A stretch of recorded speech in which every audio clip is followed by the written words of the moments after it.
Hey everyone, and welcome to Almost Cancelled. I am Peter, that is Tara, and we are going to talk about Big Little Lies, Season 2, Episode 1. It's called What Have They Done? So, full spoilers for the episode as always. This is a weird experience for me because I literally just finished Season 1 yesterday. I'm a little bit jealous because I had to do that recap in the beginning, and a lot of the scenes I don't remember. Yeah. For me that was a weird experience. I was like, I don't need this. I just watched it. I literally just get through all this. But obviously, for most people, it's been 2 years, so it makes sense that you had a nice expansive recap. It was actually quite a short episode compared to like it was only like 40 something minutes. Like it was shorter than it was like shorter than all the season 1 episodes. I wonder if that's just this episode, or if it's going to be shorter across the board, or I don't know. It's interesting. I don't know. I didn't even notice the length. Yeah. So yeah, I mean, where do we start? Because I mean, this was based on a book, season 1. There is no second book, I believe, and this is a continuation that was not planned. It was meant to be a miniseries. In fact, you have joked many times with me that they won a bunch of Emmys for miniseries, and no, it's not a miniseries anymore. Nope. So, we'll keep these Emmys, thank you. Yeah, we'll keep these Emmys. But now there's a season 2 because all the big stars that were in it said, hey, we want to come back and do another one. And HBO were like, yeah, we'll do another one. Yeah, and then apparently more stars were like, hey, we'll do season 2 with you. Okay, yeah. Meryl Streep. Yeah, Meryl Streep was like, hey, I want to do a Big Little Lies season. And then everyone was like, yeah, okay, we'll come up with some sort of story. Yeah, we'll do it. We'll just rustle one up. Yeah, I mean, first things first, who is she and who's she playing? She is playing, what was the name? Mary Louise, I would say? Mary Louise, yeah. Mary Louise. She is Perry's mother, who comes to town. She's already in town. We actually start, it's a year later, it's the start of second grade, so it's been a year since the first season. I mean, I don't know how much time was in season 1, but I think it was only like a week or so. Like, it wasn't, or maybe 2 weeks. It wasn't like a lot of time passed in the season. I don't remember. I'll think there was. Maybe a month at most. Like, but it wasn't like we were halfway through the school year or anything like that. I don't think we got to Christmas or anything like that. It was. I don't think so either. Yeah. So it's been most of a year since season 1's ending, and we have Mary Louise, who doesn't seem to, I don't know how much she knows about what Perry had done. I would hasten to guess probably not a lot. She might know something because she wants to know why her son is dead, and she seems to be caring about investigating that.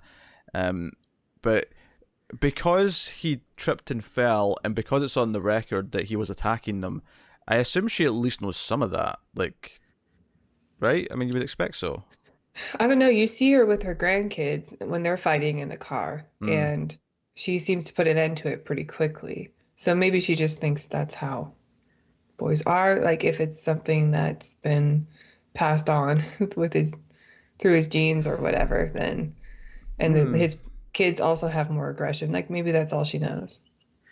That may be the interesting part of this season, actually, is seeing like is she in any way to blame for how he is, which is a weird direction to go down. But like, are we going to see how she deals with the boys? Is it going to be like, no, she's kind of, I don't know, the way she raises someone, is that in some way like how his mentality was shaped? I mean, she's so passive aggressive. Oh, she is. She is. In every single scene. She might be my new favorite character. She's so like, she's so good at doing that whole insult and then like, oh, I'm not insulting you, honey. Yeah, she's not throwing punches physically, but she's certainly throwing a few verbal things in various directions, mainly at Madeline.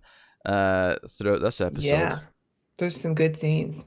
Where she's calling Madeline out on her bullshit, and she says like, because she's not even like sugarcoating it. She's very like, oh, you remind me of this person who was this vapid little shit when I was in like college or whatever she said. And Madeline's just like, huh, okay. Okay. Yes, and Madeline like does her thing too, where she stands up and says, "You need to apologize. That was rude, and I know you're grieving right now." And she goes, "You're right. I'm sorry. I noticed you're wearing heels." Yeah, her reaction to that was she's like, "Okay, all right." That felt because in the earlier scenes she called her short. Yeah. I don't trust little people. I feel like Madeline wears heels all the time anyway, so like, I feel like she's making a dig about her, like, intentionally trying to make herself taller, but at the same time, like, I feel like if you go back and watch season 1, Madeline was probably in heels, like 2/3 of the time or something like Probably. that. Yeah. That just seems to be, it's how she dresses, it's how she wants to It's dress. it's a little like Lucille Bluth. Oh, sure. It's a little bit Lucille Bluth. You're right. Mm-hmm. I can see that. I can see that comparison. Just these tiny little subtle passive aggressive insults that add up to make someone crazy. Yeah. Yeah. I can see it. Because we see her at the start of the episode. She's there. Celeste wakes up, has a nightmare. Surprise, surprise. Perry's left nightmares in her head. Who could have thought that? And she's sleeping with the boys who are in the bed with her. And this is when we meet Meryl. She's just kind of there. And I think, from a direction standpoint, because I think one of the things we'll talk about over the course of this episode is any differences we feel from season 1, because it is a different director than season 1. It's not Jean. It's not Valet, right? I can't remember his full name. It's Andrea Arnold who's directing this, and I recognized that name, and I was like, "Well, where did I know her name from?" She directed a film called Fish Tank, which I've seen. Oh, okay. With Michael Fassbender, which I actually thought was a really good movie. So I'm going into this saying, "Oh, she's actually a really good director." So I mean, but at the same time, it's not necessarily the same style from what I expect from season 1, and I think I did feel a little bit of a difference. I felt like this. I did too. Like, it was still. Yeah, I did. It's not as dreamlike when you watch it. Like, I feel like I think season 1. it's intentionally putting some of that in because season 1 had that. There's the odd cut to the ocean, there's the odd little dreamlike moment, but it kind of feels like it's doing it because season 1 set that up, not because this director naturally goes that way and does that kind of thing. So it's interesting. It's interesting to note the observations, or the differences. But what I thought was interesting about her introduction here is that, and kind of what I think represents her presence in the show, because when I reviewed the finale just yesterday and put that up, one of the things I said when I was theorizing about season 2 and Meryl Streep being involved is that, well, we've had the conflict resolved essentially from season 1. There has to be a new antagonist of some kind, and given that all the as we come to call them in this episode, the Monterey Five, given that they're all kind of on a unified front now, it's like, Renata and Madeline aren't fighting anymore. She's not fighting with Jane anymore. Like everyone's kind of united in some capacity.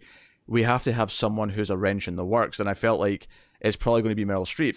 And I think her introduction here, in a subtle way, if you will, kind of shows that, because her introduction, it feels invasive. Celeste just sort of turns around and she's kind of there. She's fully dressed. She's like looking over the bed, being like, "Shouldn't those kids be awake already?" Like, clearly, Mary Louise has been up for a long time because she is ready to go since the 40s, apparently. But she's not only is she just there, she's, like you say, she's immediately criticizing, she's immediately prodding, and getting in the way and pointing. But she still comes off as like, "I'm here to help you." Oh, sure. And I think Celeste is kind of making the same mistake from season 1, where she's not recognizing where she thinks that she needs help with the kids, and because she's going through this hard time and they're going through a hard time, but really she's just adding more abuse. Although this time it seems to be like emotional abuse. Yeah, and it's back to the title of the show, right? Big Little Lies. Like this like, it's the front that it's presented in niceness, but it's actually really kind of confrontational, and it's very because it's not just that. It's like she's immediately calling Celeste out and saying she's to blame for the boys not being ready for school. Like, she doesn't say that outright, but she very much implies it. It's like, hey, you're doing things wrong. You're harming their upbringing. It's just these very I don't even want to call them subtle, because I don't think they're that subtle, but they're there. It's definitely not said out loud, and right. I think that's an interesting way to introduce a character, and but they do this thing kind of like with Perry, where they give you two sides of her, because when they're in the car and they're the boys are fighting in the back seat and they won't listen to Celeste, she's like, "No, you listen to your mother." She's like, she works really hard, and and she does this thing, because that was with Perry. She gives a smile. Because Perry did that thing in season 1 where, okay, it'd be really bad in one scene, but then he'd be like a really, at least on an appearance level, a great father. He'd be playing with the boys. It seemed like he was good in other parts of his life. And even in Celeste's memories in this episode, she's thinking about him at one point, and she's remembering all the happy memories and feeling guilty. Yeah, I think that was intentional. Yeah, that was really just good. All these, even though when she goes to sleep, she has these horrible images, but what she's just thinking when she's awake, it's all this nice flowery imagery of them being in love. Yeah, being in love, him being a great father, and everything else. And some of the dreams are pretty dark. Like they start fighting while she's actually getting like a scan at the doctor's. She's pregnant, and there's a scratch on his face, and she attacks him from the chair, and it's just like there's symbolism here. Like she feels that even when she was pregnant, she was to blame for like anything he was going through. It's really, and obviously she goes to her therapist, who we see again. Everyone's got a different haircut, by the way. Like almost everyone has different hair. Jane's got bangs. The therapist's hair's grown out. Gordon's hair's grown out a little bit. I don't remember the hairstyles. You don't remember the hairstyles? Well, No. I just finished season one. They're all sticking out to me. I remember Nicole Kidman's hair because she looked amazing in that strawberry blonde with the bangs. I was so jealous. And she still has it, so that's the only one I remember. No, her and Madeline, like, I mean, Ed's kept the shaven beard. He had a beard last season, but he shaved it in the finale. So that's right. I do remember that. Yeah. So he's kept that. So he's more Ben. He's more Ben Wyatt now. It's harder for me to separate him from Parks and Rec now because he's shaved. Right. What are you doing? Yeah. So he's great in this episode. He has some of the best scenes. We'll get to his really weird scene. In the middle of the episode. He has two weird scenes. He has two weird scenes. You're right. The one with Nathan's pretty weird as well, actually. But so just to stick on Celeste and Mary Louise here, we see this scene at dinner where Celeste's been out talking to Jane, which is an interesting conversation in its own right, because Jane's like, "Hey, you mad at me, even a little bit, because I did technically sleep with your husband." Yeah, that thought had crossed my mind previously. I'll be honest, it never actually did for me. Well, I mean, to be fair, though, the one detail I don't think I realised is that she knew he was married. I don't think I knew that. Because that's the one part she brings up where she feels guilty about it. Is like, no, I went back to the hotel room knowing he was married. Like, I didn't know that part. Given the circumstances, though, like, I wouldn't have thought she would be mad. And I don't think Celeste is. I mean, yeah, I think Celeste had seen him as a villain, but then once we see that she's thinking about him in this loving way again, where she's conflicted of whether or not she misses him or I don't know, but I think maybe that will come up again, because if she keeps having these memories of him being this great husband and great father and what have I done, like maybe she will hold a bit more resentment, because she doesn't really answer the question. She doesn't know by the end. And again, it plays out the theme of the show, Big Little Lies. Like I keep saying that, but this show is so much about hiding their own feelings. Like that is so much what this show is. And what is the cost of Big Little Lies? That's what this show is missing. There's not enough graphite lying around on the ground. That's what it's missing. There's no Dyatlov style villain. Like who do I hate more, Perry Wright or Dyatlov from Chernobyl? Dyatlov. I mean, Dyatlov did almost screw an entire continent and did lead to thousands of deaths. So, I mean, I suppose objectively that's the worst one. But I mean, Yeah. That's Chernobyl if anyone hasn't watched it yet. Yeah. Watch Chernobyl. It's a great 5-episode miniseries. It's great. Great. Not over it. No. Still in my mind. Chernobyl memes are giving me life right now. The romantic ones between like Azov and Boris especially, really. So great. Close your eyes, comrade. What do you see, comrade? Nothing, comrade. Nothing, comrade. That's my world without you, comrade. Comrade. I love that one. All right. So one of the little set dressing notes I wanted to mention actually is so Celeste is actually still in the house because obviously with Perry dead, she didn't have to go to an apartment. She's like, I can keep my big house. Nice. But one of the things I noticed though is that when we saw that house last season, it was always pristine. It was always this picture perfect rich person's house, right? And when you see it in the opening scene of this episode, that closet that we were in multiple times, that big walk-in closet with the big central area and, where a lot of the assaulting happened, there's like clothes lying on the floor, it's disheveled, it's messy. It's like, no, she's still in the big house, the big fancy rich house, but something's not quite right inside. Things aren't in the right place. Interesting. Yeah, well, she's probably like depressed also. Oh, sure. Or dealing with either depression or anxiety, and that is usually a pretty good sign. As you can see, I'm clearly mentally stable. Yes, the fact that you're moving house in less than a week and you've emptied it, and that's why it's so neat and tidy. I also have no furniture yet. Yeah, that's nothing to do with it. Yeah, I mean, yeah, there's literal reasons why she maybe isn't like keeping up with the, the tidying up and the whatever. But I think just from a symbolic perspective of like where she is in the show right now, it kind of says a lot. But we have this scene. Yeah, the kids are sleeping in the bed with her too. Yeah. So we have this scene at the dinner table where Mary Louise has made dinner and she starts talking, and again we see this violent tendency from the boys, which I noted that Celeste was very much like, hey, don't prod your brother with a fork, that's not okay. Mary Louise never really says anything about it. She never really talks about the violence specifically. So again, I'm paying attention to how she handles the boys. I'm kind of looking for like, you want to see why Perry ended up the way he is. Yeah, because it might not be her fault. I mean, Perry's father could be the culprit here, or it could be something he developed on his own. It absolutely can be. It's not always the parents' fault. Although a lot of times it is, but it's not always the parents' fault. Sure. Yeah, I mean, I'm an angel despite my parents.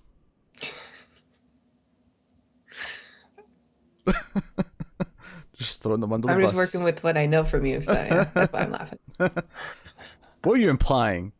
No. What are you implying? How dare you? So no, but she does this thing where she's like bringing up memories of their father, and they're in San Francisco. She's like, "Oh, remember, we're going to swim," and that's what leads to the little fork prodding moment because the boys start fighting. But she gets very emotional in the scene, and she's like, "But every single time she gets emotional in this episode, though, it does have this veil of like putting on the show." Like, yeah, I feel like she's putting on a show to get a reaction out of Celeste and to see what Celeste does. It's all manipulation. Yeah. That's what her emotion is. Like, she probably is grieving, but the contrast between seeing her and Celeste and then her with Madeline, and with Madeline she just instantly hates, is it still seems like she's just there to try to poke and prod, and she's there to judge everyone, to judge their character. Yeah, and she says as much. I think she says she's a pretty good judge of character. She prides Clearly, herself she didn't know on her it. son very well, but Or did she? Is that the dark part here? She did know her son very well and still feels the way she does. She's still dead set and like finding a culprit. And because I think there's like problematic, like, or not problematic, but there's worries I have about this being the direction of the season, that we have like his mother coming in to basically try and like solve the crime, like on her own. Like that could get very hokey. It could get very hokey very quickly, depending on how they handle this. So right. Well, there is still an investigation that's open. There is, yeah. They bring that up, yeah. But she does this thing where she screams really loudly. She's like, "We should scream." And I feel like in another show, this might be a scene where she gets like Celeste and the kids to also scream, and they all have this catharsis, like let's all scream together. I was expecting that too. Yeah, but instead it was just this uncomfortable, like, "You're a crazy woman. What are you doing?"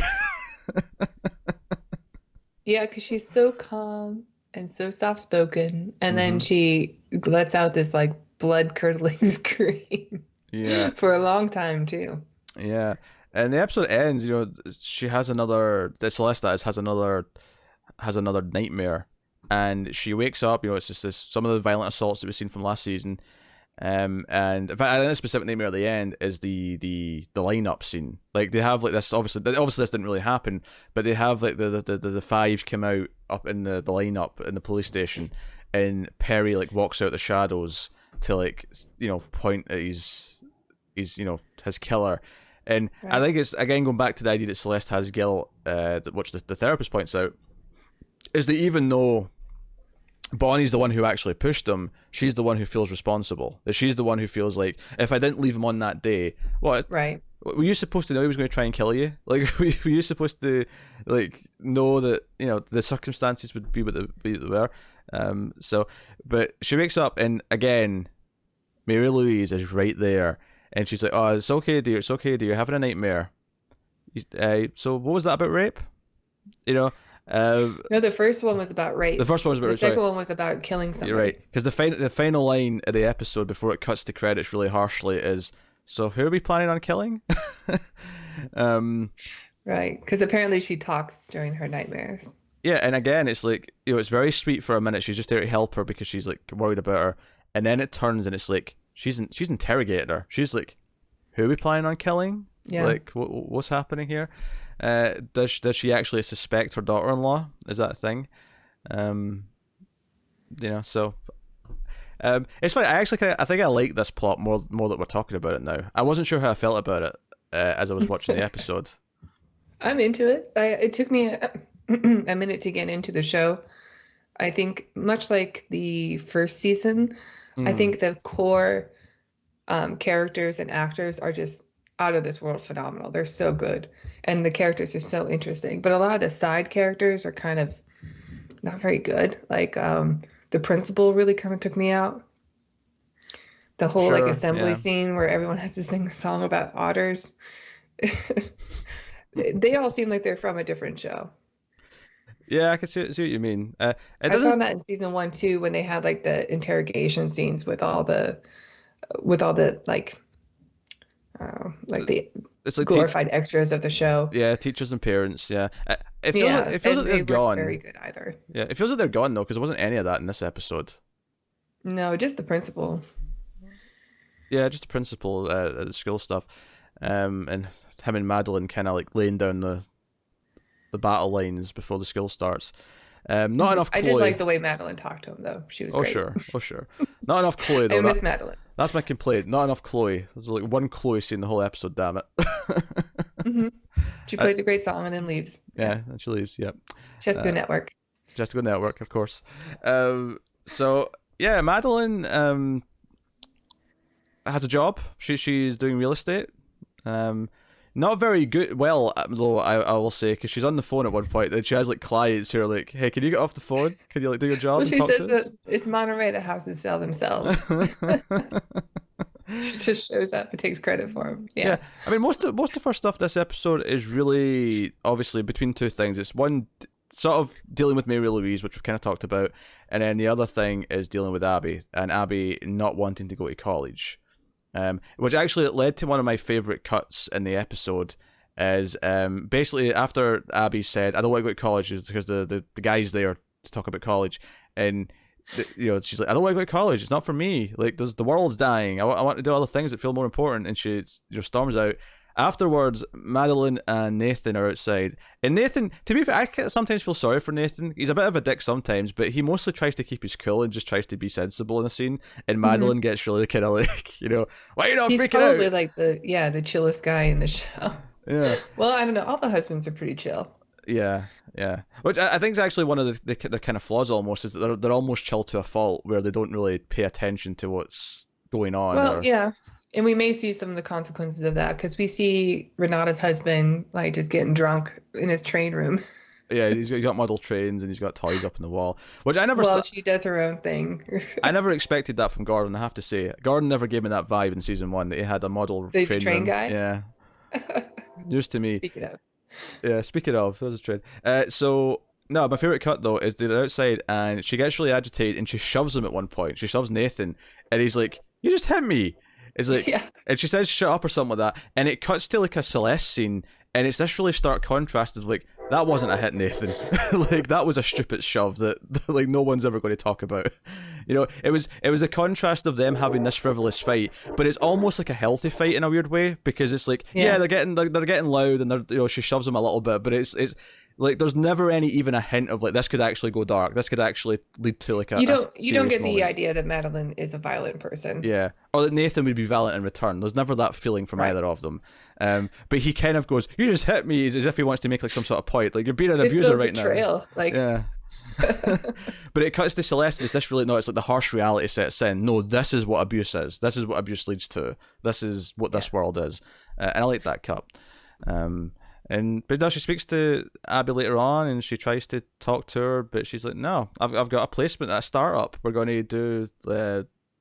You're going to help the homeless," which maybe led to one of the best lines of the episode, is when Madeline just yells out, "I don't care about the effing homeless." And she's like, "I don't mean that. I don't mean that." I know. Because she's trying to keep that perfect image, right? And that's not something somebody perfect would say. But it is a great moment, because she's just a mom who cares about her child, and she wants the best for her. Yeah. I will say this is maybe one plot that does kind of feel like it's regressing a little bit with what season 1 and where they ended, because I felt like they had the omission where Abby kind of like called her out on you just want me to do what you feel like you didn't do, what you feel like you missed out on, and the mistakes you made in your life. And I felt like her kind of admitting here that no, I didn't go to college and that's exactly why you're going. I feel like the show's kind of made that point already. I don't know if it necessarily needs to again. And the scene's well done. Like, the acting's good in the scene, so it's not like I was like sitting going, oh, this scene's a chore to watch or anything like that. But I was kind of thinking to myself, you've kind of made this point already. And I don't know if this feels kind of like we're going back a little bit so they can fight again. When it felt like they'd gotten to a better place by the end of season 1. Which is maybe the casualty of like, hey, we need a season 2. Even though it was like a finished story, we need a season 2. So that's, some things have a natural, onward flow. Some things don't. Teenagers are always going to fight with their moms. Oh, sure. Especially if your mother's Madeline. Yeah. I feel like I do love that after season 1 and all the events happened, that Madeline goes straight back to being season 1, episode 1 Madeline on the first day of school. Oh yeah, she's like, it's day 1 of school, and it's like you have to start building up your image all over again. I mean, it's double standards. Yeah, if the dad... she seems totally unfazed by the events that happen, where everyone else has this trauma that they're carrying. Madeline's just right back to normal.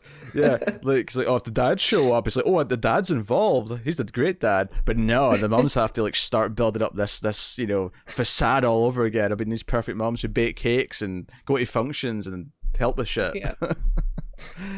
I love Madeline's character. She's so good. It's cutthroat. And then the other thing, which I'll bring in Bonnie's plot here, because Bonnie's kind of out of it all episode, and I feel like we should probably bring that up just because Madeline kind of is the one who speaks to her throughout the episode. And it seems like she's just having a hard time dealing with the fact that she killed someone. It turns out that basically Madeline was the one who lied. Like she immediately went, he fell, and then everyone went along with it. And Bonnie's like, we could have just told the truth that it wouldn't have been that harsh a punishment. I pushed him to protect someone, and he accidentally died. Like they said that last season, it'd have been manslaughter, it'd be community service probably. Like not a big deal. I mean, it's a big deal, but it's not murder big deal. I'm sure people would have forgiven her because of the situation. Yeah, but now she's living with this, and now she's not really speaking to Nathan. She's going out on these long runs. She's like hanging outside the police station. She's not meeting with the other 4 when they want to have a meeting talking about stuff, because Jane hears that they're referred to as the Monterey Five, and Renata's got an inside source that says that the case isn't officially dropped, but we're good. Yeah, we're good. They don't have anything. So them all being kind of in cahoots is kind of fun. Like I can see that leading to a lot of good stuff throughout the season. Maybe some conflict though along the way when it comes to like deciding if they should tell the secret or not, or who breaks first and tells someone kind of thing. I can see some of that popping up. Right, because now it's about protecting themselves instead of just what's best for Bonnie. Yeah. And again, it's a lie. It's like, oh, we're doing this for you, Bonnie, but yeah. Now you've all lied. Now you're in more trouble if it comes out. Now you're in more trouble if the truth does get out there. So, let's talk about Ed. Ed has a couple of interesting scenes here. It's great scenes. Yeah, Ed's in the supermarket, and he's just doing his grocery shopping. Doing what he's doing. And in walks Joseph's wife, whose name I can't even begin to remember. Who is Joseph? Joseph's the guy that Madeline had an affair with. Okay. Yeah. Does this scene make more sense now? I couldn't remember. I knew you just watched the show, so like, what's that? Yeah. So I presume this scene makes a bit more sense now that yes. This is Joseph's wife. So they bum shopping carts, right? Or shopping trolley, as you'd say in a civilized country. And like he looks up and it's like her. And look, I'm not gonna lie, she was showing off those boobs, right? Immediately, it's like cleavage is in your face, and it was and I was like, and I was glad that the scene addressed it, because I was like, this is a weird choice. Why are they like slitting up her chest? So that right away. Yeah. And I'm like, what's with the boobs in my face? What's happening here? And he's like, oh, how are you? And she's like, got my boobs done. They're like, yeah. Oh. She doesn't waste a second to tell him about it. And then, like, oh. Yeah, I love that she goes, yeah, I was really self-conscious about your breasts. No, about my nose. But now no Now one, nobody looks at yeah, it. no one notices the nose now. Everyone's just looking at the boobs. It's a really funny scene. It's a really weird scene, and it makes me think: is she trying to have an affair with Ed to get back at Madeline? And her own husband, I suppose. But like, is that the tactic here? I'm I'm kind of thinking so. Now that I know that it's Joseph, It's a or now that I know who that is. yeah, it's a hilarious I guess that scene. makes sense. I mean, so if they want to give me like some hilarity here, like I'll take it. Because in a lot of ways, like Madeline not telling Ed was kind of one of the unresolved things from last season, even though because I actually thought in episode 6 last season that they kind of settle it. There was kind of a moment where she was going to tell him and he kind of says don't say it, and I thought that was kind of implying that he kind of knew and just didn't want to hear it. Let's just move on. Like, I understand, let's just move on. But then the finale I think he's trying to do the whole la la la, ignorance is bliss. Ignorance is bliss, yeah. But now that he's got Joseph's wife throwing herself at him, with her, and like, I would love to know, like, I mean, I assume the enhanced boobs just kind of came about her feeling self-conscious because of the affair, but part of me does... I think that's implied, yeah. Part of me does kind of hope, though, that this was just the first part of the plan. It was like the tactic, like, I'm going to get bigger boobs so that Ed cannot say no. I'm going to be irresistible, and I'm going to shove boobs in his face, and he's going to be like, wowza. Yeah, maybe. I mean, Ed doesn't strike me as the type that would be unfaithful. No. And he seems pretty chill most of the time, and he always defends Madeline, so I think it would take a lot more than just boobs to get him to cheat. Oh, sure. Just from what I know of his character. If he's going to do it, like, I could He buy... does leer, though, because he leered at Bonnie last season. He did, yeah. Yeah, they should tell her here that he likes women who sweat, because that was something he said last season. So Right, and that stood out. Like, yeah. That's a weird thing to say. That was a weird thing to say. But there's a dichotomy there of like him seemingly trying to flirt with Bonnie to get back at Nathan, and now Joseph's wife's like starting to flirt with him to get back at like both Madeline and Joseph. There's some humor in that, and the web of it. But yeah, in the scene itself though, he never actually does anything. Like, he leers a little bit, but hell, I would leer. Like, it's like a really weird, uncomfortable. I mean, who wouldn't? It's like she's just got them all on display. Yeah, like, he doesn't do anything that feels like he's actively trying to flirt or anything like that. He's clearly like, maybe not uncomfortable. Uncomfortable is maybe not the right word, but he's clearly, this is weird. Like, what's going on? Like, he's clearly, that's his attitude throughout the entire scene. Yeah. So like, it could develop into something, and I could buy that maybe he does get tempted. Not because, I mean, I agree he's not the type of guy that I think would cheat, but one of the things from last season that was clearly established throughout was the idea that like, him and Madeline don't have like a very passionate life. You know, that was like a constant like stumbling block. Oh yeah. And I wonder if the idea of a passionate affair would kind of lure him. But here's the interesting drama if he doesn't know. Let's say he like goes to her and says, "Hey, like, she's clearly trying to like initiate this, but like I said no." That would be interesting dramatically, because then Madeline will feel even worse because like she threw herself at him, like, you know, right. and she knows he's been having like a kind of like a weird unfulfilled, you know, period in their marriage, and he still said no and still, you know, remained faithful. Like, that could be an interesting dramatic route to go if we want to see Madeline completely just break down with guilt. Yeah. So I mean, that's still a lie that she's holding on to from season 1. Yeah. Unless the swerve is, and like we find out. But the way Ed was like confused. I mean, admittedly, even if he knew about it though, I still feel like he'd be confused in this scene. Like, what's happening? What's going on here? I almost want the, like, you know, the flashback later on where we get her side of like the journey and all the steps in the plan, and it's this scene in the supermarket where she sees him and just sort of rams him with a trolley. It's like, okay, it's time, and she runs up and just hits the cart with hers. It's like, yes, plan successful. Phase 1 is initiated. Everything's going exactly as planned. The seduction of Ed McKenzie begins here, folks. We're gonna get a scene later on. He has another scene though later on. Yeah. With Nathan, because I was like, oh, are they giving us that Nathan and him have kind of gotten a bit friendlier, like, you know, they're maybe in a better place. And then Didn't they like fight last season? no, they were going to. They started like bickering about the singing, and then they're like, "Oh, I'm going to kick your ass tonight." And then it was Oh, like, the sun's coming out. "Oh dear." Hold on. Yeah, so Nathan comes up, and this is again, it's a weird request. He comes up and says to Ed, like, "Hey, can you take Bonnie out for lunch and talk to her?"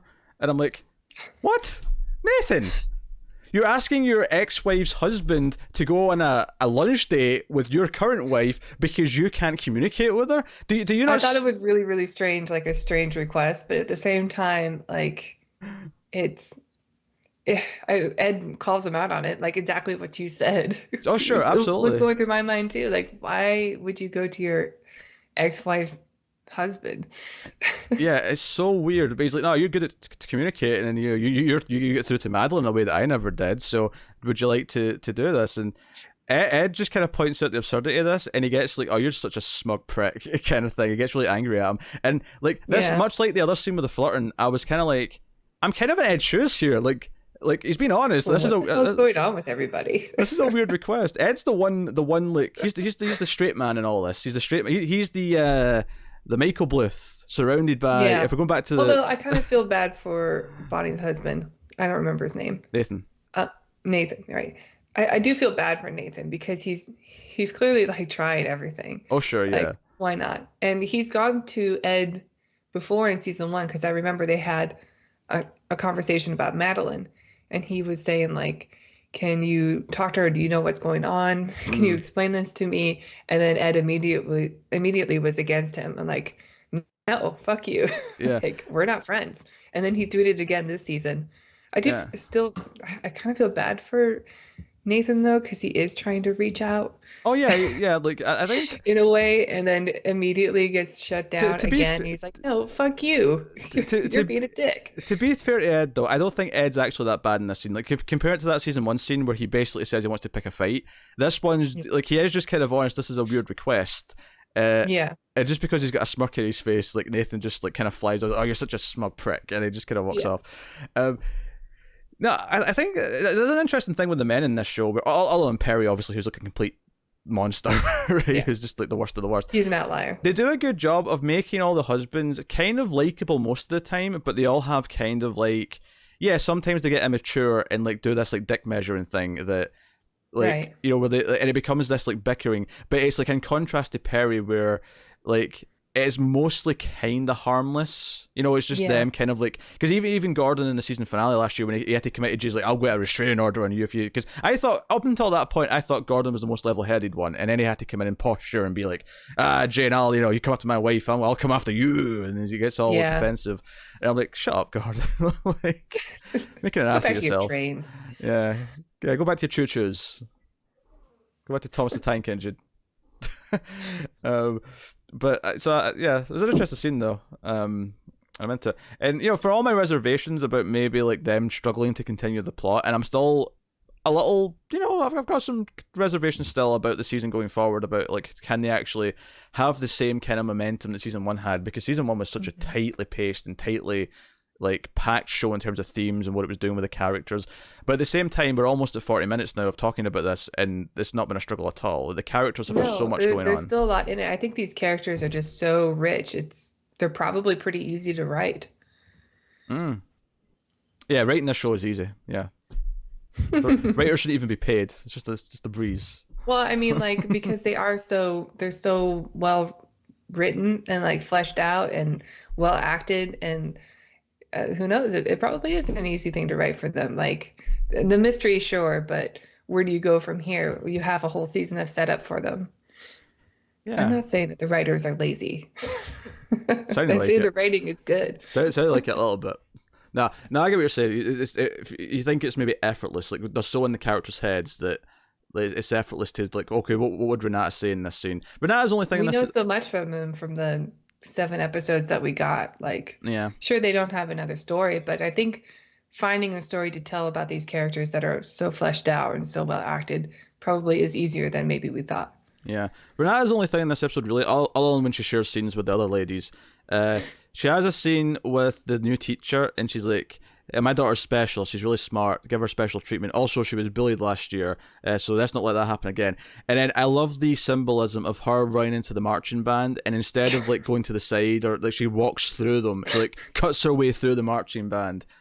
Yeah. I don't think I have to analyze that it would too have been much. so embarrassing for anybody else, but for her, it's like, no, I'm the one who has the right of way here. You guys are in my way. Yeah, she's a force of nature, and then the other scene with her is, when Gordon's playing with these trains, she's like doing a photo shoot for it's like women, successful women in power kind of thing. She's like, nah, these photo shoots for these type of like career women, they're always like in offices, boring like pantsuits. No, I'm going to do something glamorous, and she's so glamorous. She's got this shiny so diva. suit on, and she's like doing poses, and she's like, all right, Renata. I think much like Madeline, I think Renata's just gone back to season 1, episode 1 Renata. Yeah. Well, I think those two have. I think obviously Celeste and Jane, because they were more connected with the trauma of season 1, have got her in new places for better or worse. And then Bonnie, of course, is in the much worse place. She's like completely like she was the one who was actually happy and kind of level headed in season 1. And now in season 2, she's like completely been. This town has broken her. These characters have broken her. And Madeline, instead of like while trying to figure out what's wrong, blames it on meditation. Actually, I have to rewind here. I said one of my favorite lines might have been that I don't care about homeless people. It might actually be that this when she's talking to with Bonnie. Madeline's talking to Bonnie outside before she goes in, and she says, "I killed someone, Madeline," and then Madeline goes, "Are you mad at me?" She still makes it about her. Oh my god. I love it. So Jane, we talk about Jane. Jane's the one sort of main character we've not spoken about yet, who has a new job. I guess they couldn't get the actor who was in the coffee shop last season because that's just been forgotten about, and she's got a new love interest. That was a guy who works at the aquarium that she works with, and she's. Well, it's been 2 years, or it's been a year and a half probably in show time. So, or 1 year because it starts second grade. Yeah. 1 year. Yeah, a lot can happen in 1 year. Oh god, Tara used to do safety stuff on a ship. I'm assuming math was important in that, and I'm a little concerned that. Look, it's been 2 years for the show. Okay, I'm trying to like put things together. The show year and then my actual year from watching it's very different. I like the idea of constantly comparing this to Arrested Development, but you're giving me a Buster vibe right now. Like, well, clearly the blue thing is the land. So yeah, Tara lost her hand at sea. You don't know that yet, but a seal. It's all fake. I'll remove it. A seal took her hand. Yeah. Oh, who's the Job? If we're comparing the characters to Arrested Development, who's the Job? Oh, I don't know. That's a hard one. Well, we'll have to do this over the course of the season. We'll have to like assign them Arrested Development characters over the course of the season. Mary Louise is definitely Lucille. We've definitely sussed that out. And Ed's definitely the Michael. Definitely the level-headed one. Yeah. Oh, I can't wait to assign it to Tobias. So Jane's got this job, and it kind of just ends up being like this is how she finds out that everyone's talking about them and they're referred to as the Monterey Five, and that kind of thing.